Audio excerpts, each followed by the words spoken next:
اللہ مجلس اعزاز، اس سال کی مجلس خوش نصیب ہے، 40 دنوں میں چلو بنا لیا۔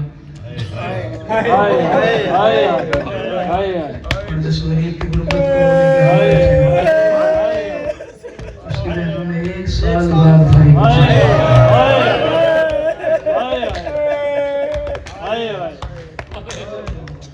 2 یا 3 منٹ کی گزارش ہے، طویل مسائل پڑھنا نہیں، بھرپور طریقے سے مسائل آپ نے سنا، صرف 1 یا 2 گزارش ہے۔ دعا کرتا ہوں سیدوں آمین کہنا، جب وقت ہونا اس کے بعد وقت نہ آئے۔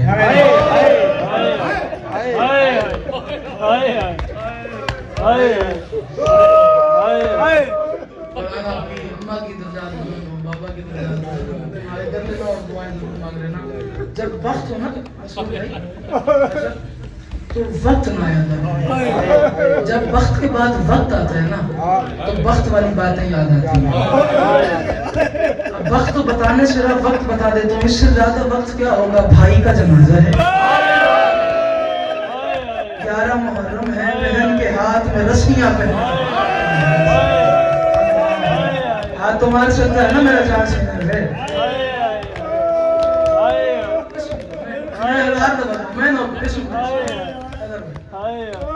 اس سے بڑھ کے وقت کیا ہوگا؟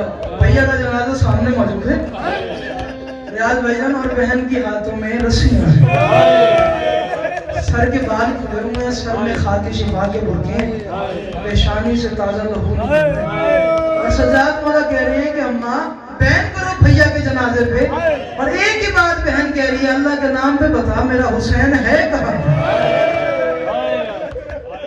میں نے یہ پڑھنا نہیں ہے، بس ایک ہی جملہ پڑھوں گا، فرمایا تیروں کے نیچے، پتھروں کے نیچے آپ کے بھیا حسین کا جنازہ موجود تھا، ہاتھ بندھے ہوئے تھے، بزرگوں کا اشارہ ہے، وہ فرماتے تھے اس طریقے سے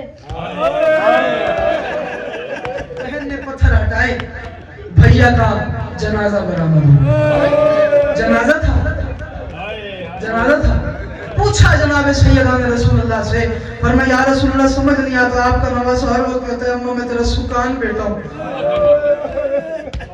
پڑھ دوں تمہیں سمجھ میں آئے گی تشریح، اماں میں تیرا سکان بیٹا ہوں، اماں میں تیرا سکان بیٹا ہوں، فرمایا یا رسول اللہ مجھے سمجھ نہیں آتی سکان کا مطلب کیا ہے؟ کہتا کیا ہے؟ کہ سکان کا مطلب ہے اماں میں تیرا پس جانے والا بیٹا۔ جو نہیں آتا ماتم تو سار نیچے کر لے یار، حسین کی غربت پڑھ۔ اللہ اکبر، اللہ اکبر، میں صدقے ہوا، اماں میں تیرا پس جانے والا بیٹا ہوں، اماں میرا جنازہ نہیں ملے گا، اماں میرا جنازہ خالی۔ بس جیسا بھی تھا میں سخت نہیں پڑتا، برآمد حسین کا جنازہ ہوا، وقت کے بعد وقت دیکھا، وقت کے بعد جب وقت آ جاتا ہے تو وقت والی باتیں یاد آتی ہیں۔ والدہ نے رو رو کے فرمایا حسین ایک کہانی سناؤ، کہ میرا اکبر مارا گیا اور کیا سنائے، میرے قاسم کے ٹکڑے ہو گئے اور کیا سنائے، کل ایک بات یاد دلاؤں، جی بہنیں یاد دلائیں، جانتے تھے آج یاد دلا رہی ہے، پھر پتہ نہیں کب دلائے گی، کب آئے گی، کب ملے گی، آخری بار تو ملنے آ رہی ہے، رو رو کے فرمایا یاد دلاؤ، کہاں یاد دلاؤ، کہ یاد ہے عید کا دن تھا، آپ نے کہا تھا اماں بطول ہمارے لباس نہیں آئے، تو میری ماں نے دعا کے ہاتھ بلند کیے تھے اور کہا تھا اے اللہ میرے بچوں نے لباس مانگے ہیں اور میں نے کہہ دیا ہے کہ درزی کے پاس ہے اور لباس آ گئے تھے، فرمایا ہاں یاد ہے، رو رو کے فرمایا پھر میں فخر بطول تو ہوں نا، کہ جی اللہ کرے تمہیں سمجھ میں آؤ تم ماتم کر سکو، کہ جی فخر بطول ہو، رو رو کے فرمایا پھر اس بطول نے لباس منگوائے تھے، اگر تم کہو تو جنت سے تمہارا کفن منگوا لوں۔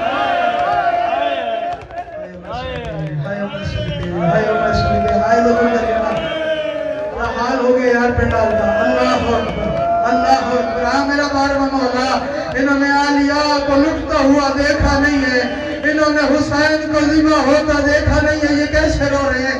اگلا جملہ برداشت کرنا، کفن منگوا لوں، تڑپی حسین کی لاش، رو رو کے فرمایا عالیہ تمہاری دعا میں تاثیر ہے، کفن آ جائے گا، لیکن ایک بات میں بولوں، عجیب بولے کہ اگر مجھے کفن منگوانا ہوتا پہلے میں تیری چادر منگوانا،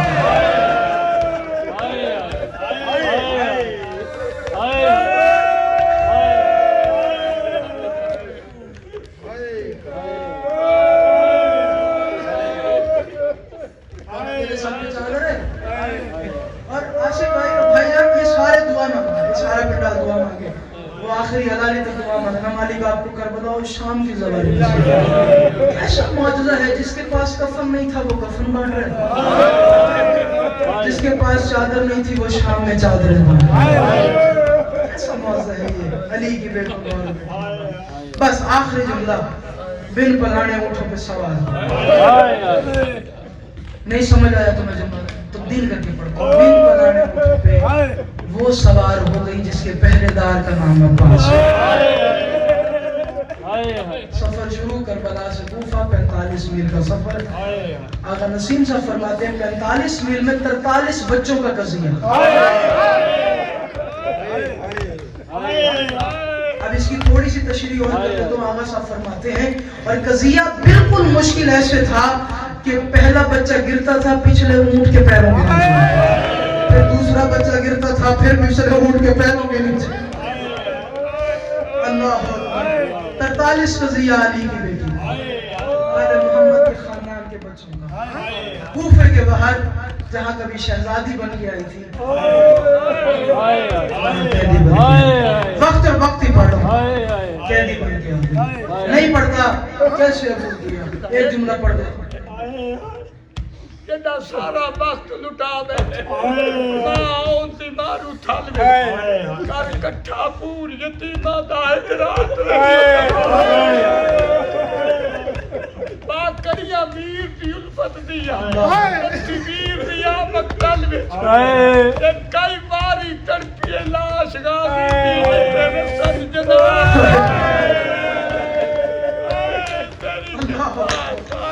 اللہ اکبر اللہ اکبر اللہ اکبر. مالک آپ کو سلامت رکھے. اللہ اکبر. بزرگوں بندیوں میں پڑھا ہے. جب آئی نا کہا سجاد کوفہ ہے نا، کوفہ ہے. کبھی ایک منت ہے اس کوفی سجاد سے کہو کہ علی کی بیٹی کہہ رہی ہے میں ایسے نہیں آؤں گی، چراغ بجھا دو. میں نے وقت اور وقت جو میں نے بات کی میں بھی پڑھ رہا ہوں. چراغ بجھا دو. تو وجہ کیا ہے کہ وجہ یہ ہے جب پہلی بار آئی تھی تو عباس کا پہنا تھا، بازاروں میں رش نہیں تھا، میرے سر پہ چادر تھی. یہ وہی مقام ہے جہاں میرے بابا علی کا تخت لگ. آج میں اجڑ کے آ گئی ہوں، میرے سر پہ چادر نہیں ہے. اچھا میں چلو سارا چھوڑ دیتا ہوں، ایک جملہ تمہارے لیے پڑھ رہا ہوں. ہاتھ ضرور سینے پہ مارنا اور مشکل ترین دعا کرنا. تاریخ کہتی ہے جب علی کی بیٹی دربار کوفہ میں عبید اللہ ابن زیاد لعنت کرو سارے بے شمار اس کے سامنے آئیے نا، یہ ملعون تخت کی پوڑی پہ سیڑھی پہ پیر مار کے کہتا ہے عالیہ غور سے دیکھ یہ وہی جگہ ہے نا جہاں تیرا بابا علی بیٹھا کرتا.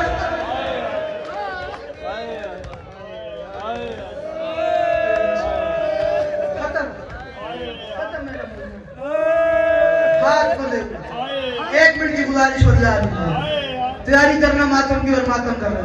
ہاتھ بندے ہوئے، بال کھلے ہوئے، سر جھکے ہوئے. امام سجاد کی آمد. دربار کوفہ نے کہا تو بنی ہاشم ہے؟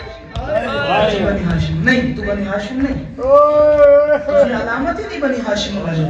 کیوں کہ تجھ سے پہلے بھی ایک بنی ہاشم یہاں آیا، نام اس کا مسلم تھا لیکن اس کی گردن تو جھکی بھی نہیں تھی، اس کا تو سر بلند تھا، سینہ تنا ہوا تھا، آنکھیں اٹھی ہوئی تھی.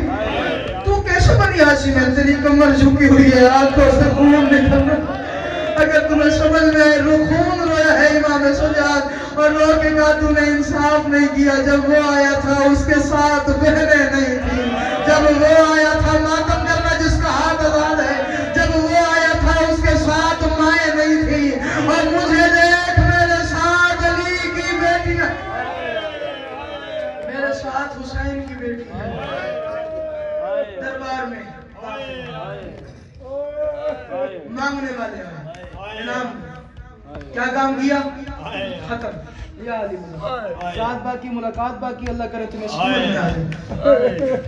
زندگی میں پہلی بار دربار کا اس طریقے سے پڑھ رہا ہوں. میں نے کہا یہ سائلنٹ پہ لگانا موبائل اور یہ مصحف کا جملہ جھولی میں ڈالنا, زندگی بھر رونے کے لیے یہ جملے کافی ہیں. پہلی دفعہ زندگی میں اس رنگ میں دربار کوفہ پڑھ رہا ہوں, ڈر کے نہیں پڑھتا تھا, آج پڑھ رہا ہوں. ماتم ضرور کر لینا. تاریخ کہتی ہے ایک انعام لینے والا آیا, علی بھائی آپ ہمیشہ روکتے ہیں مجھے کہ تم سخت پڑھتے ہو, سخت نہ پڑھنا, آج معافی ہے, ہائے ضرور کر لینا. تاریخ کے جملے پڑھ رہا ہوں. ایک بندہ قریب آیا کہ مجھے انعام دے, کیا کام کیا انہوں نے, محمد کو مارا, انعام لے کے چلا گیا. دوسرا بندہ آیا, مجھے انعام دے, کیا کیا, مسلم میں 9,000 کو مارا, انعام لیا چلا گیا. تیسرا بندہ آیا, کیا کیا, کہا حبیب ابن مظاہر کو مارا, انعام لیا چلا گیا. اگر تم ختم کر سکے. ایک بندہ آیا, اس نے کہا میں نے قاسم کو مارا, انعام لیا چلا گیا. پھر ایک بندہ آیا, اس نے کہا میں نے بھی قاسم کو مارا.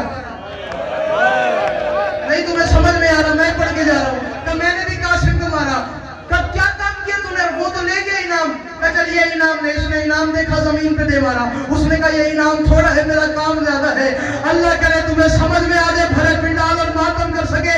اور شاید یہی جملہ میری زندگی کا مصائب کا آخری جملہ ہو. تاریخ کہتی ہے جب یہ بات سنے, اس نے کہا بتا کام کیا کیا ہے.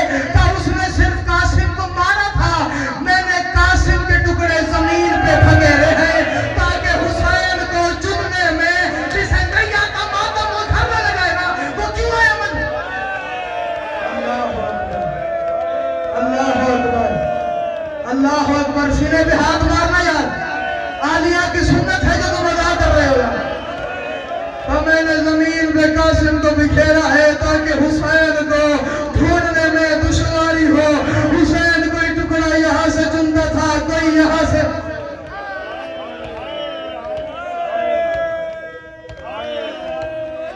نہیں پڑھتا اس کے آگے, چلا گیا وہ بندہ. پھر ایک بندہ آیا, انعام دے. کیا کیا, کیا کیا, اکبر کو مارا. آخری جملہ اور مشکل ترین دعا, جھولی پھیلاؤ. اور میں نے امامہ دیا, پوٹر تھی کہ تو اقوالا کھڑا, جھولیاں پھیلاؤ جنہ دی اولاد کہنی. اور دعا من سے عالیہ سینج دی مجلس صدقہ دولت عطا کرے. سے مشکل ترین دعا اپنے دل میں رکھو اور آمین ضرور کہنا. آل محمد نے نہیں تو مہر ہی نہیں